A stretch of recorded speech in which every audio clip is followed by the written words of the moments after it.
We're going to start by threading up the machine and winding a bobbin. Take good quality thread. That really makes a difference when using a new machine.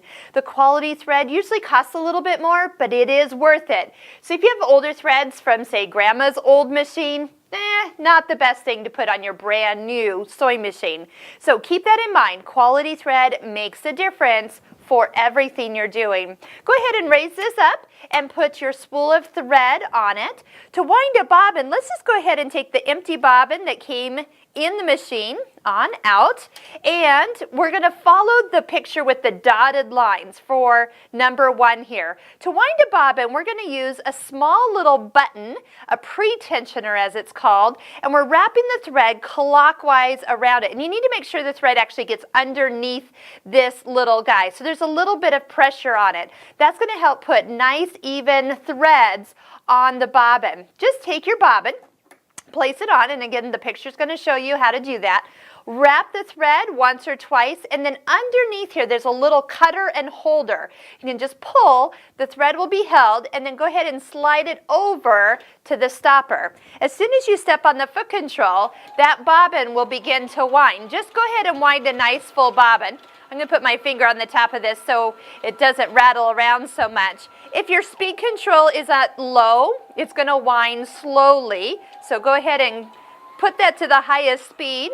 I always start with a full bobbin, unless I'm just doing a little short distance. If you try to guess how much thread you need, you're always going to run a little short. So always go ahead and do a little longer. Now these bobbins are specific for this machine.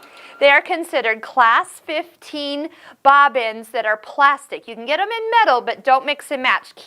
Make sure the plastic bobbins are the ones that you get. Go ahead and slide that back. That size is available at most any place that will sell sewing machine accessories.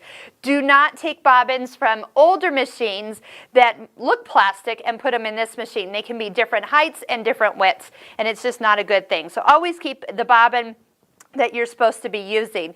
Now we'll get into a much closer video on how to actually put this bobbin in, but there are little pictures all along the machine of how to do it. First, take the thread, make sure the thread is coming off the left side of the bobbin and drop it in.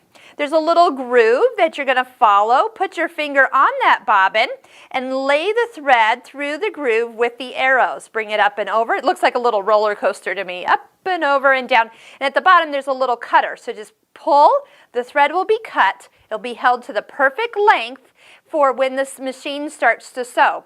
Put the door back on, and we are done with the bobbin. Next, take the thread. We're going to unthread it from this little pre-tensioner. You'll notice that it is not used during the regular threading purpose here.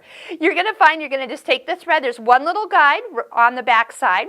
You're coming all the way straight down. Do make sure the presser foot is up, and it is, but just make sure that that foot is not down. Otherwise, this little part is not open inside to accept the thread. That's the tension area. So there's 2 little discs in there. The thread needs to sink down in there. And so we're following straight down. It says number 2.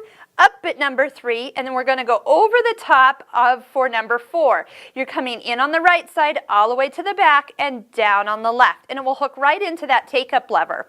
Come all the way down. There is one guide at the top of the needle. Make sure you catch that. That puts the thread really close to the needle. Now you have a needle threader on here. Hallelujah! And it will pull the thread right on through. We have a separate video for that as well to get you nice and up and close so you use it perfectly every time you sit down to sew. Let's just test it out. The machine turns on to stitch 0, 0. It's the straight stitch. Lower the presser foot down on fabric and go ahead and step on your foot control. When you see that the threads look the same on the front as they do on the back, let me just go ahead and get to the end. Touch the needle up button one time and lift the presser foot up. Over here is a little thread cutter, which you can use from front to back or back to front, whatever works best for you. So then we have a seam on the front and a seam on the back that looks identical. That means you have threaded the machine correctly.